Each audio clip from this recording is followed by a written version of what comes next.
Hi guys, this is my collective book haul from over the last few months. I have a stack of books in front of me. I'm going to go through them with you and give you a bit of description about them and show you the books. Now, just a disclaimer that sometimes I go into these books not knowing much or little at all, so I apologise if the description is very brief, but let's go through the books and I'll let you know where I got them from. So if we go for the first miniature pile of books that was sent to me via publishers, and the first one is one that I've already read, and that is Still Lives by Maria Hummel.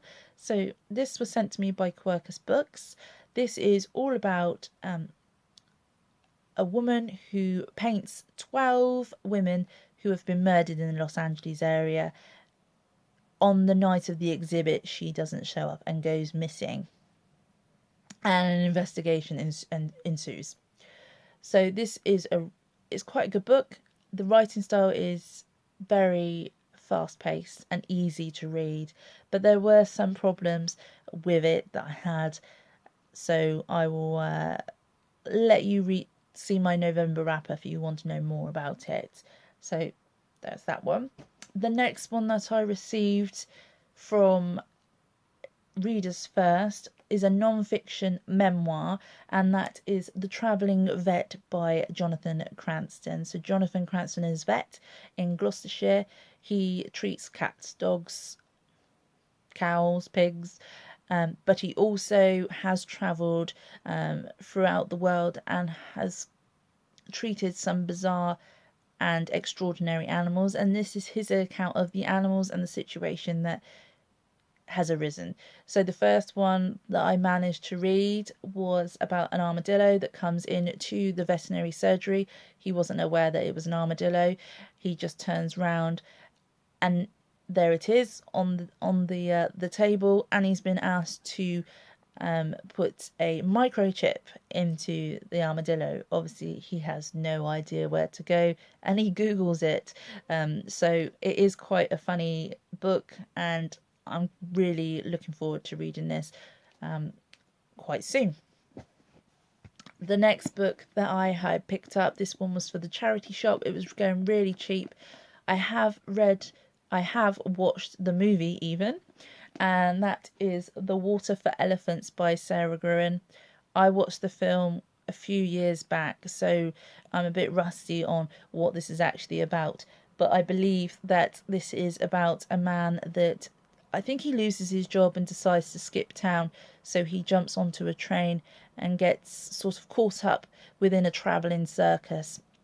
He then decides that he's going to stick with the travelling circus, help set it up and run it and train the animals, but he also falls in love with a woman that he shouldn't be falling in love with. So hopefully this will get read sometime, but I did like the film, so hopefully the book is going to be just as good. The next book, I have no idea what's about. I literally just heard really good things. I saw it in the charity shop going cheap, and I thought, well, why not? I'm going to do it. It's got a lovely cover, but it's actually a proofread, and that is Sing Unbury Sing by Jesmyn Ward.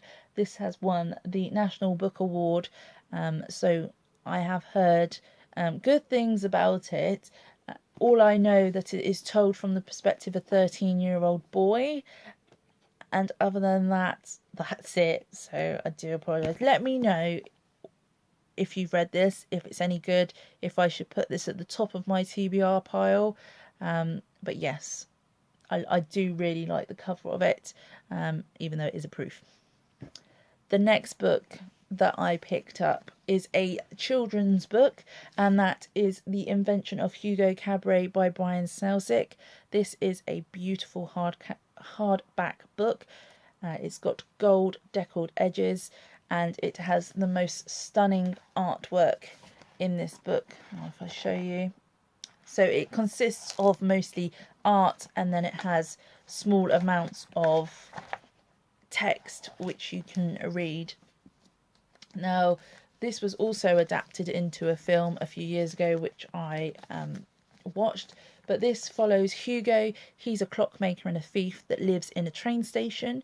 He decides that he's going to build a mechanical man, and that's going to solve all his problems, until he meets this eccentric girl and a man, and it discovers that it's not all that what it's meant to be. So hopefully I get to read this soon, but I couldn't. For £1, that is one beautiful book. I couldn't say no. The next 2 books that I picked up, I bought from somebody off of Facebook, and that they were selling the books, and they are books that I've ummed and ahed about quite a lot over the last few months.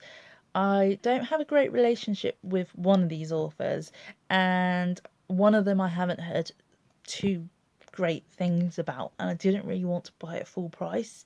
So when I saw these, I snapped them up. So the first one is Turtles All the Way Down by John Green. Now, I have pretty much read all of John Green's books apart from this one and Looking for Alaska. So I don't know that much about this book. I know it's got great mental health representation and everybody really, really likes it. Though I haven't got... I like some of his work, but I don't think it's great, and I want to like him. I really want to love John Green's books. I want to be able to say, oh my god, that book was so amazing, it's like the best book of the year. So hopefully this is the one that I love. But for a brand new copy for £2, I couldn't say no. The next book as well has had some criticism, and that's the reason why I've been putting it off. But as I said, a brand new edition has come up, and that is Replica by Lauren Oliver. This is told in 2 perspectives, from Lyra and then also Gemma. This book you can read from Lyra's point of view and Gemma's point of view, so you could read all of Lyra's and then all of Gemma's, or you could read Lyra's and one chapter and then Gemma's the other chapter. This is all about the Haven, which is on an island, and it's like a research facility where they make... It's like people, and it's basically a bit like the film The Island with Ewan McGregor, where they're all sort of replicas for people that get killed, to help the normal people off of the island survive. So I don't know too much about this. I haven't heard wonderful things, but again, I really wanted to buy it as it was so cheap. The next book that I have on this stack is How to Stop Time by Matt Haig. So this is all about Tom Hazard. He's a 41-year-old history teacher. But what people don't know about him is that he's lived for centuries and centuries and centuries. And doing this, he has changed his identity so that no one catches on that he actually is that old. The only problem is he currently is falling in love with somebody, which obviously has some sort of effect. So I've read Matt Haig's works before. I've really enjoyed it. So I'm really looking forward to this book. And there's not much more I can say on that. Pretty vague. The last book is a bit of a complicated one. This is the only one that I have bought brand new, and that is The 7 Deaths of Evelyn Hardcastle. So it says on the back, at a party thrown by her parents, Evelyn Hardcastle will be killed again. She's been murdered hundreds of times, and each day Aidan Bishop is too late to save her.